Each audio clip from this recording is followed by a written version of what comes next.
friends, this is a part 2. I went to the ocean. As you can tell, probably, I literally just got out of the ocean. And I am so ready to pig out. So before I go inside and I hit my kitchen, I had to go ahead and come on and do the follow-up to the reading that I posted, where I said, you know what, let me go ahead and go to the ocean and check in. Ever since I said that, it's been this urgency. All right. And I got to tell you guys, this has been for a couple of days now.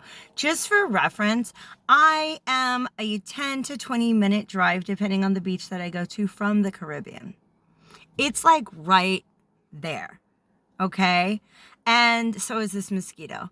But it's like, sometimes I get so caught up in the day to day that I forget it's right there. And what a liberating, transformative experience it is to just go be with the ocean, just go sit with the ocean. So that's what I did. I did a little bit of a ritual though. And so this is a quick story time. Between the time that I did the video, recorded it, and made it to the ocean, I went to see a friend of mine who is she's a shaman, my shaman friend, my shaman. And I was just talking about how I could not wait to get in the water. And she's like, oh, here's what you do. Because she knows I'm going through this big shift where I'm just kind of like purging the old energy and letting the new energy come in. And so she was like, do you have any honey? Of course I've got honey, dear. The honey here in the Yucatan Peninsula. Yes, I can't say no to the men who come up and are like, hey, would you like to buy some honey? In Spanish, of course. I'm always like, yes, of course, I want to buy honey. So I have so much honey.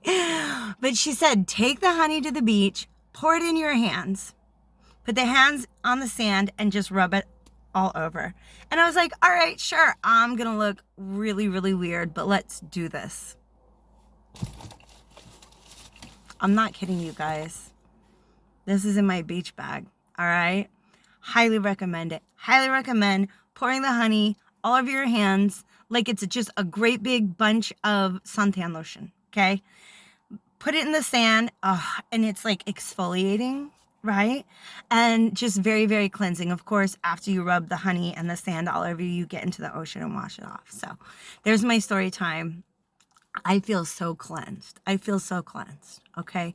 But there's been this, just the same way I was telling you guys, it's like you have guides that are pushing up against the veil, trying to get through to you. That's been the ocean asking me to just come to the ocean. All right. So there I am. I'm in the water and I swear to you guys, I'm like, here I am. What do you need?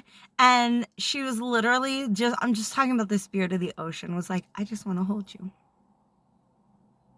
I just want to hold you.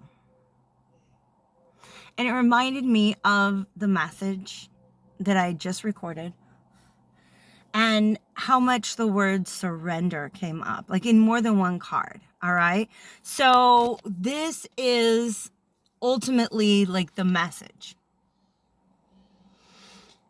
Spirit is coming through and asking us to surrender. Surrender to what? Surrender to the plan. Now, here's the catch. We're not in on the plan. We don't necessarily know what's the next step in the plan, right? But they're coming through. Remember, I talked in my video about the Mighty Ducks, about this like ragtag team of underdogs that, it's the final game, in the championship. They were up against the bad guys. And it's like this moment where it's like make or break. And the coach is like, here's the plan. And it's some sort of crazy Hail Mary. And the players, us, are just asked to trust the plan. Just surrender. Surrender to what's going to happen next. Just let it happen. Don't resist. Okay? And of course, this is me talking about just this idea that there might be something going on with the earth. Okay? That's what they're like pushing so hard to get through the veil to us about right now. Here's the thing. When we're caught up in our day-to-day lives, I'm guilty as well. They can't just like come here into our dimension and hold these conversations with us, but they can meet us in the liminal state. They can meet us in the in-between. That's where the dream state, like falling into like that moment where your conscious mind is fading into the background and you're allowing yourself to melt, allow your consciousness to become very, very fluid. That's the liminal state where we can meet them at. Okay. And I think a big part of what they want to say is it's going to be okay. This is all a part of the plan. All right. I feel like we signed up for this. I almost feel like this might be one of the moments that we signed up for. I don't know what it is, but it's pending. It's on its way. And I do think it has something to do with the physical earth. Okay. So that's ultimately the part of the message that wants to be stressed. Okay. I felt like, and I was even like playing it in my head while I was driving home. Okay. These are the things that need to be said.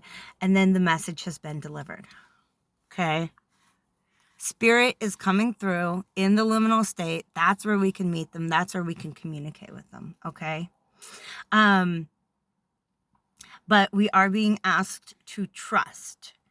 Okay, and they want me to share that story of I don't know if it's an old Chinese story, but it's a story about this man who his horse runs away, and everybody in town gathers around and they say, "Oh, isn't that terrible? Your horse ran away. That's just so terrible. That's so awful. We're so sorry that this happened to you." And he said, "We'll see." The next day, the horse comes back and brings another horse with it, right? So it's like this wild stallion comes back with his horse. Now he's got 2 horses, right? Everybody in town gathers around and says, "Oh my gosh, that's so amazing. We're so happy. We're so glad. We're so glad that this happened to you." And he said, "We'll see." So the next day, his son is trying to break the wild horse, is thrown off the horse and breaks his leg. Everybody in town gathers around and says, "Oh, this is terrible. This is terrible. We're so sorry." He says, "We'll see." The next day, the army comes through town and takes with them all of the able-bodied men, leaving behind his son with the broken leg. Okay. So the story goes on and on and on and on and on. And it's just meant to say, sometimes when we're looking at something that seems like a catastrophe, it's actually just a step towards that next blessing. Okay. So if the world around you is like, "Oh my God, this is terrible, freaking out about something that's going on, sit back and say, "We'll see." All right. Okay. I feel sometimes like I get this little energetic pat on the head, like, "Good job, Molly. You did it. The message has been delivered." So with that, I bid you adieu. I love you all. Don't forget to drop me a comment, give me a like. I don't know. Let's engage. Let's interact. And I am going to go pig out on a big fat veggie burger right now. All right. I love you guys. I'll see you soon.